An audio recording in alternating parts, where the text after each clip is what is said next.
Hi guys, JT here, and here's my top 10 roguelike games released in the past 2 years that you should buy in a 2023 Steam Spring Sale. These games are highly discounted and you should consider them. So let's get into this. At number 10 we have PlateUp, a roguelike restaurant simulator game. You play as a chef and you've just opened your restaurant. The goal of the game is to cook and serve food to customers that come into your restaurant before their patience meter runs out. In addition, you'll have to keep your restaurant clean or customers wouldn't even want to dine in. You'll obtain random upgrade cards and money to spend on upgrades such as new sinks, new R&D stations for new equipment like power washers to clean faster, or even a second cooker so you can cook faster, among others. It can get really hectic, grilling different levels of steak from rare to well done for different customers, while at the same time making sure that you make cups of coffee, wash the plates, clean the tables and floors. That's where having up to 3 other players joining you really helps, and that's also the most fun way to play it as you frantically scream at each other for your flipping steak and coffee because the timer on this one customer is going to run out. At number 9 we have Black Book, a roguelike RPG. The game is based around Slavic mythology and folklore, following a young sorceress named Vasilisa who sets out to uncover the secrets of the titular Black Book, a powerful artifact that can grant its user immense power. The gameplay of Black Book revolves around card-based battles, where players must use a deck of spells and abilities to defeat enemies. The game features a unique twist on the card battle system, allowing players to combine cards to create new abilities and customize their deck to suit their playstyle. One of the strengths of Black Book is its roguelike elements. Each playthrough is randomized, with different encounters and events that can occur. Players must make strategic decisions on where to go and what to do, as each action can have consequences on the overall story and the game's ending. The game's narrative is also a highlight, with an intriguing story that draws heavily from Slavic mythology. The characters are well written and have distinct personalities, making them memorable and engaging. The game also features multiple endings based on the player's choice, adding replayability and depth to the narrative. The difficulty of Black Book can be challenging, with a steep learning curve, but it rewards players who take the time to master its mechanics. Overall, Black Book is a well-crafted roguelike RPG that offers a compelling story, engaging card-based battles, and challenging gameplay. Its unique setting and characters make it stand out among other RPGs, and is definitely worth checking out for fans of the genre. At number 8 we have Tainted Grail Conquest, a deck-building RPG roguelike with a ton of replayability. At the beginning of the game, you pick a class, customize your character, and begin one of the many journeys, traveling through a land corrupted by weirdness and learning the secrets of the ancient Menhirs, Fore-dwellers, and death itself. This game is meant to be replayed multiple times as you unlock more upgrades each time you finish or die in a run. Some quests even demand that you complete it in the next run. Where this game really shines is in its reward system that makes you want to play the game over and over. Starting out as a weak character, you can unlock new classes, up to 9 in total, and various cards to add into your deck over time. You can also obtain companions and new passives to help you in battle, and also to change things up. The battle system is a turn-based system where you spend energy points to use your cards to defeat your opponents. So if you like a replayable deck builder roguelike adventure game, this game could be for you. At number 7 we have Skul, the Hero Slayer, a fast-paced and challenging roguelike Metroidvania game that combines elements of action platformers and RPGs. In the game, players take on the role of Skul, a skeleton warrior on a quest to save his king from an evil hero.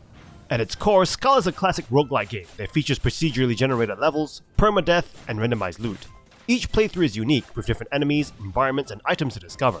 One of the game's standout features is its unique character swapping mechanic.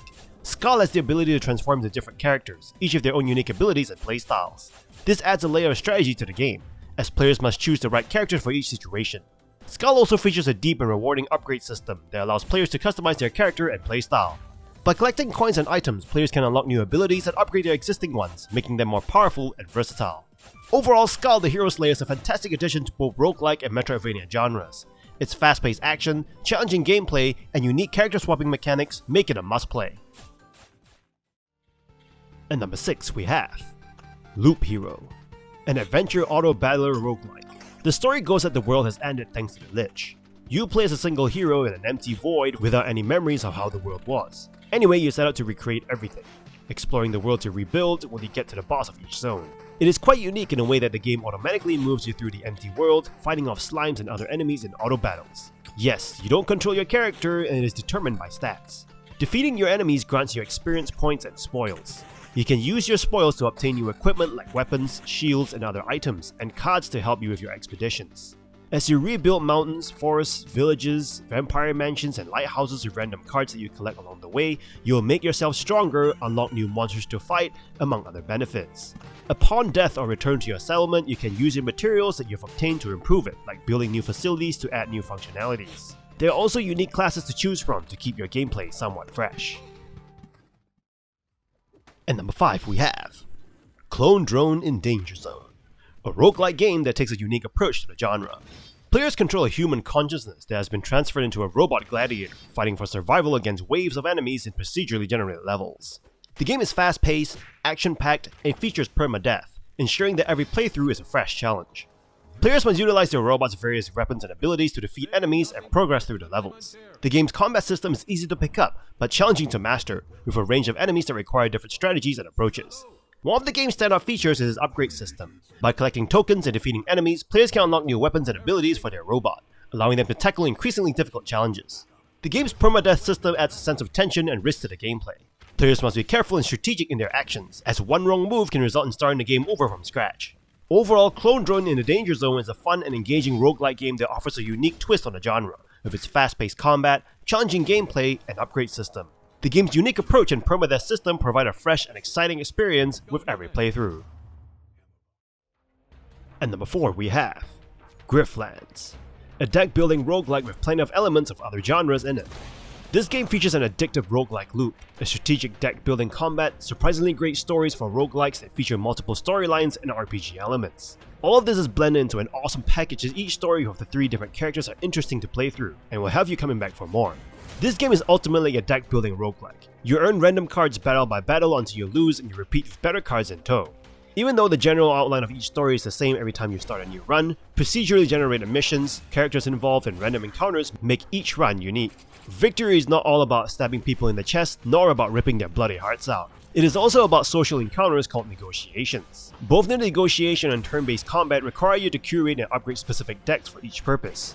So if you like a unique deck-building roguelike with actually interesting stories to play through, Griftlands is an awesome game to pick up.